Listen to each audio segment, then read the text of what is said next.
એ મને મેલડીને કોઈ ભાડી નથી, કોઈ ભાડશે નહીં, પણ મારા નામનો વિશ્વાસ રાખે ને કે મારા નામનો ભેખ લઈને આવ્યો ના,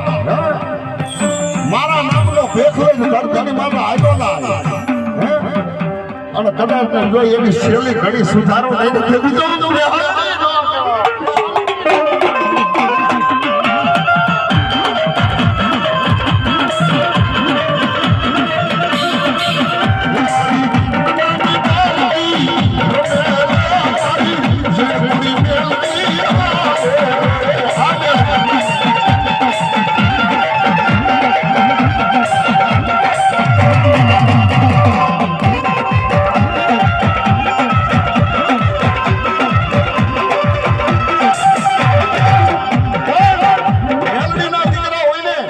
મેલડીના કયામાં રહેવું પડે, મેલડીના